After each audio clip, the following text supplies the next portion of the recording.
একজন বৃদ্ধা রাস্তার পাশে ডিম বিক্রি করছিলেন। হঠাৎ এক পুলিশ ইন্সপেক্টর এসে তার সব ডিম মাটিতে ফেলে দিল। কিন্তু সে জানত না এই বৃদ্ধার মেয়েই এই জেলার ডিএম। এরপর যা হলো তা দেখতে হলে পুরো ভিডিওটি শেষ পর্যন্ত দেখুন। করুণা দেবী চুপচাপ ডিম বিক্রি করছিলেন। এমন সময় ইন্সপেক্টর রাকেশ বর্মা মোটরসাইকেল করে সেখানে এলো।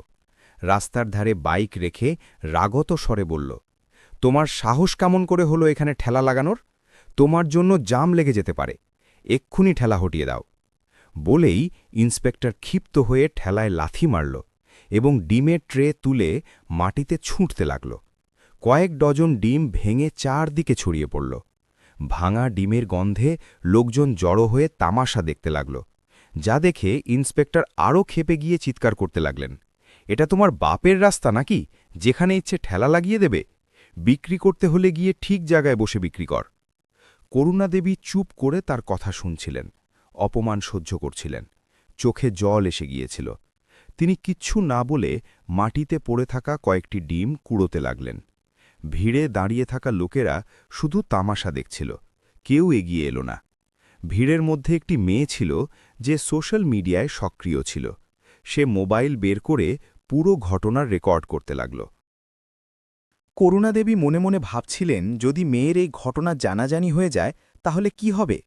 চোখের জলে ভেজা কয়েকটি ডিম আবার ঠেলায় রেখে তিনি ধীরে ধীরে ঠেলা নিয়ে বাড়ির দিকে রওনা দিলেন। ওদিকে যে মেয়েটি ভিডিও বানিয়েছিল সে বাড়ি গিয়ে ভিডিওটি সোশ্যাল মিডিয়ায় আপলোড করে দিল। ক্যাপশনে লিখল, এই বৃদ্ধা মহিলার কোনো দোষ ছিল না, কিন্তু ইন্সপেক্টর মহাশয় তার ডিম ভর্তি ট্রে মাটিতে ফেলে দিলেন এবং লোক সম্মুখে অপমান করলেন। কি এটা কি ঠিক? ভিডিওটি ভাইরাল হয়ে গেল। সবাই ঘটনাটিকে ভুল বলতে লাগল। কিছুক্ষণের মধ্যে এই ভিডিও সরিতার মোবাইলে পৌঁছে গেল। ভিডিও দেখে তার রক্ত গরম হয়ে গেল। তিনি ভাবতেই পারছিলেন না যে তার মায়ের সাথে এমন আচরণ হয়েছে, তাকে থাপ্পড় পর্যন্ত মারা হয়েছে। সরিতা সঙ্গে সঙ্গে ভিডিওটি নিজের ফোনে সেভ করে নিলেন এবং মনে মনে প্রতিজ্ঞা করলেন, মায়ের সাথে যা হয়েছে তা তিনি সহ্য করবেন না, যাকে পারে তাকে এর জবাব দিতেই হবে। সরিতা তার ইউনিফর্ম খুলে ফেললেন এবং একটি সাধারণ হলুদ সালোয়ার স্যুট পরে নিলেন।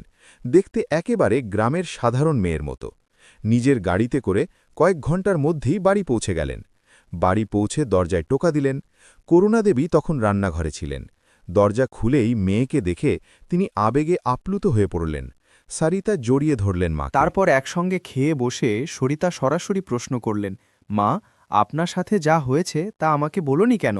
ওই ইন্সপেক্টরকে আমি সাসপেন্ড করিয়েই ছাড়ব, সে আইনের বিরুদ্ধে কাজ করেছে, আমি তাকে দেখিয়ে দেব আইনের শক্তি কি। করুণা দেবী ভয়ে ভয়ে বললেন, মা, ওসব ছেড়ে দে, পুলিশ টুলিশ কি হবে করে, যা হয়েছে হয়েছে। সরিতা দৃঢ়ভাবে বললেন, না মা, আপনি চুপ করে থাকবেন না, ও যা করেছে তার শাস্তি ওকে পেতেই হবে। এই বলে সরিতা একটি লাল সালোয়ার স্যুট করে সোজা থানার দিকে রওনা দিলেন। ওটাই সেই থানা যেখানে ইন্সপেক্টর রাকেশ বার্মা পোস্টেড ছিল। থানায় গিয়ে তিনি দেখলেন রাকেশ সেখানে নেই, আছে কয়েকজন হাবিলদার এবং এসআই সন্দীপ সিং। সরিতা সরাসরি সন্দীপ সিংয়ের কাছে গিয়ে বললেন, আমি ইন্সপেক্টর রাকেশ বার্মার বিরুদ্ধে রিপোর্ট লিখতে চাই। সে আমার মায়ের সাথে রাস্তায় খারাপ ব্যবহার করেছে, ডিমের ঠেলা ভেঙে দিয়েছে, থাপ্পড় মেরেছে, আমি ওর বিরুদ্ধে কড়া ব্যবস্থা চাই। সন্দীপ সিং অবাক হয়ে বললেন, কি, ইন্সপেক্টর রাকেশ বার্মার বিরুদ্ধে রিপোর্ট? আর তুমি কে ওর বিরুদ্ধে রিপোর্ট লিখতে এসেছ? তুমি কি ওই বুড়ি মায়ের মেয়ে? তুমি কি মনে করো আমি আমার ইন্সপেক্টরের বিরুদ্ধে রিপোর্ট লিখব? ওর কোনো ভুল হয়নি, আর যদি থাপ্পড় মেরেও দেন তাতে কি হয়েছে? ওই বুড়ি রাস্তার ধারে অবৈধভাবে ঠেলা লাগিয়েছিল, ভুল ওরই ছিল। সরিতার চোখে আগুন জ্বলে উঠল। তিনি বললেন, দেখুন, আমাকে আইন শেখাবেন না, আমি আইন পড়েছি এবং জানি এতে কি আছে। যদি আপনি রিপোর্ট না লেখেন তাহলে আপনার বিরুদ্ধেও ব্যবস্থা নেব। সন্দীপ সিং হতবম্ব হয়ে গেল। এই সাধারণ গ্রামের মেয়েটি এত আত্মবিশ্বাসের সাথে কথা বলছে। সে বলল, তুমি কে, আর তোমার এত ক্ষমতা যে তুমি আমাদের সাসপেন্ড করাবে? আমরা চাইলেই এখনই তোমাকে থানার ভিতর পুরে দিতে পারি। সরিতা কোনো জবাব দিলেন না, শুধু চুপ করে তার দিকে তাকিয়ে রইলেন। তার এই চুপ থাকা পরিবেশকে আরও ভারী করে দিল। ইন্সপেক্টর ভাবল, মেয়েটি ভয় পেল না কেন? সে আবার গর্জে উঠল, চুপ করে আছো কেন, জবাব দাও। সরিতা শান্ত কিন্তু শীতল গলায় বললেন, সময় এলে সব জানতে পারবেন। আর তখন আপনার কাছে ক্ষমা চাওয়ারও সময় থাকবে না। তার চোখের দৃঢ়তা দেখে ইন্সপেক্টর কিছুক্ষণের জন্য থতমত খেয়ে গেল, কিন্তু নিজের অহংকার বজায় রাখতে হেসে উড়িয়ে দিয়ে বললেন, বাহ, খুব ফিল্মি ডায়ালগ মারো, বের হয়ে যাও এখান থেকে। এমন সময় ইন্সপেক্টর রাকেশ বর্মা ভিতরে ঢুকলেন এবং মেয়েটিকে দেখে হালকা হেসে জিজ্ঞেস করলেন, কি ব্যাপার, কি করতে এসেছ? তিনি সরাসরি সরিতার সামনে দাঁড়ালেন। সরিতা তার প্রতি রাগে ফেটে পড়ছিলেন।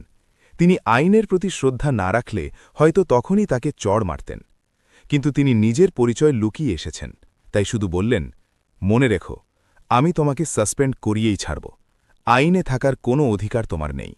আমার কথা তোমার জন্য খুব কঠিন প্রমাণিত হবে।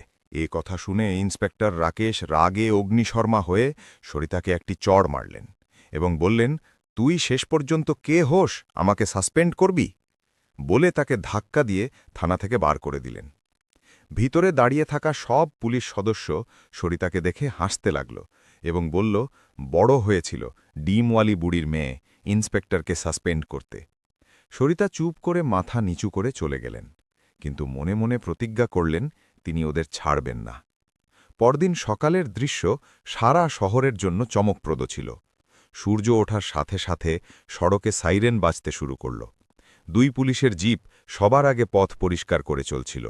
তার পিছনে কালো কাঁচযুক্ত ডিএমের সরকারি গাড়ি এবং তার পিছনে আরও 2টি পুলিশের গাড়ি নিরাপত্তা বলয়ে ছিল। কাফেলা থানার মূল দরজায় এসে থামল। গাড়ির দরজা একসাথে খুলে গেল। ডিএম সরিতা পূর্ণ মর্যাদায় উজ্জ্বল বেজ রঙের সরকারি ইউনিফর্ম পরে টুপি মাথায় গাড়ি থেকে নামলেন। তার সাথে বড় বড় পুলিশ অফিসাররা দুপাশে দাঁড়িয়ে গেলেন। থানার বারান্দায় দাঁড়ানো সেই পুলিশ সদস্যরা, যারা গতকাল পর্যন্ত তার উপর হেসেছিল, আজ এই দৃশ্য দেখে যেন পাথর হয়ে গেল। তাদের পায়ের তলা মাটি সরে গেল, চোখ কপালে উঠল। আর ইন্সপেক্টর রাকেশ তার টেবিলে বসে কিছু ফাইল দেখছিলেন, আর সন্দীপ সিং তার পাশে দাঁড়িয়েছিলেন। তাদের কিছুমাত্র ধারণা ছিল না যে আজ তাদের জীবনের সবচেয়ে খারাপ দিন আসতে চলেছে। সরিতা কারো দিকে না তাকিয়ে সোজা পরিমিত গতিতে থানায় প্রবেশ করলেন। তার ইউনিফর্মের চকমক এবং চারপাশের নীরবতা স্পষ্ট বলে দিচ্ছিল আজ এখানে কিছু একটা ঘটতে চলেছে। সরিতার দৃষ্টি সরাসরি রাকেশের উপর পড়ল। রাকেশ তাকে দেখেই থমকে দাঁড়াল। মুখের রং উধাও। তার মাথায় গতদিনের ঘটনা ঘুরতে লাগল। যে মেয়েটিকে সে থানা থেকে ধাক্কা দিয়ে বার করেছিল, অপমান করেছিল, সেই মেয়েটি আজ এই থানায় ডিএম হয়ে দাঁড়িয়ে। রাকেশের পাশে দাঁড়ানো সন্দীপ সিংও হতভম্ব। তার চোখেও ভয়ে স্পষ্ট ফুটে উঠল। সরিতা ঠান্ডা কিন্তু অত্যন্ত কঠোর গলায় বললেন, কি হয়েছে? মুখের রং কেন উধাও? তোমাদের মনে আছে কিছুদিন আগে আমার মায়ের সাথে বাজারে দুর্ব্যবহার করেছিলে, আর আমি যখন রিপোর্ট লিখতে এসেছিলাম তখন তোমরা এখান থেকে ধাক্কা মেরে বার করে দিয়েছিলে? আজ সেই দরজা দিয়ে আমি ফিরে এসেছি। শুধু পার্থক্য হল আজ আমি এই থানায় ডিএমের ইউনিফর্মে এসেছি, আর গতকাল আমি সাধারণ পোশাকে এসেছিলাম। রাকেশ বর্মা ও সন্দীপ সিংয়ের কাছে কোনো জবাব ছিল না। তারা শুধু নিচের দিকে তাকিয়েছিলেন। সরিতা বললেন, তোমরা একজন পুলিশ অফিসারের মর্যাদা ক্ষুণ্ণ করেছ।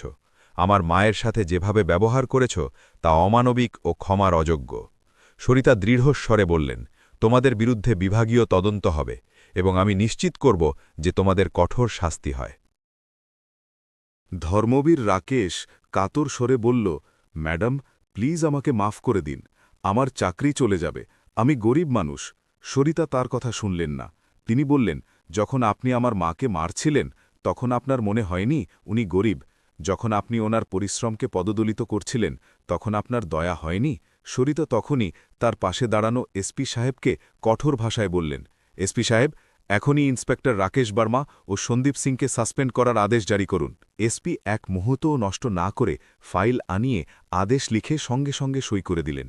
আদেশ শুনেই রাকেশ ও সন্দীপের মুখ পাণ্ডুবর্ণ হয়ে গেল। সরিতা বললেন, ইউনিফর্ম খুলে ফেলো এবং সার্ভিস রিভলভার জমা দাও। থানায় উপস্থিত সকলের দৃষ্টি ওদের দিকে। ভারী পায়ে রাকেশ ও সন্দীপ ইউনিফর্মের তারা খুললেন, বেল্ট খুললেন এবং রিভলভার টেবিলে রাখলেন। সঙ্গে সঙ্গে তাদের থানা থেকে বার করে দেওয়া হলো। এই খবর আগুনের মতো পুরো শহরে ছড়িয়ে গেল। বাজারের দোকানদার, মহল্লার লোকজন সবাই জেনে গেল যে সেই ইন্সপেক্টর রাকেশ, যে সড়কের ধারে ডিম বিক্রি করা করুণা দেবীকে অপমান করেছিল, আজ সাসপেন্ড হয়েছে। মানুষের মুখে সন্তোষ ও আনন্দ ফুটে উঠল। সবাই ডিএম সরিতার সাহস ও ন্যায়পরায়ণতার জোর প্রশংসা করল। করুণাদেবীর চোখেও চমক এলো। তার মনে হল তার অপমানের প্রতিশোধ নেওয়া হয়েছে। সরিতা মায়ের সাথে কয়েকদিন কাটিয়ে তাকে নিজের পোস্টিংয়ে নিয়ে চলে গেলেন। সরিতা স্থানীয় পুলিশকে কঠোর নির্দেশ দিলেন যেন পুরো এলাকায় ছোট দোকানদার ও ঠেলাওয়ালাদের নিরাপত্তা দেওয়া হয় এবং কোনো অফিসার বা কর্মচারী তাদের সাথে দুর্ব্যবহার করার সাহস না পায়। ইন্সপেক্টর রাকেশ বার্মার বিরুদ্ধে বিভাগীয় তদন্ত শুরু হল। তদন্তে তার বিরুদ্ধে শক্ত প্রমাণ মিলল, ফলে তাকে চাকরি থেকে বরখাস্ত করা হল এবং তার বিরুদ্ধে ফৌজদারি মামলাও রুজু করা হল। সে তার ভুল স্বীকার করল, কিন্তু তখন অনেক দেরি হয়ে গিয়েছিল। এই গল্পটি শুধু একজন ইন্সপেক্টর সাসপেন্ড হওয়ার গল্প নয়, এটি ছিল ন্যায়ের জয়ের গল্প। এটি ছিল এক মেয়ের নিজের মায়ের প্রতি অটুট ভালোবাসা, সাহস ও সত্যের জন্য লড়ে যাওয়ার প্রমাণ। এই ঘটনা পুরো শহরের জন্য শিক্ষা হয়ে রইল যে ইউনিফর্মের প্রকৃত সম্মান তখনই যখন তা সততার সাথে ও জনসেবার জন্য পড়া হয়। ক্ষমতার অপব্যবহার কখনো সফল হয় না এবং শেষ পর্যন্ত সত্য ও ন্যায়েরই জয় হয়।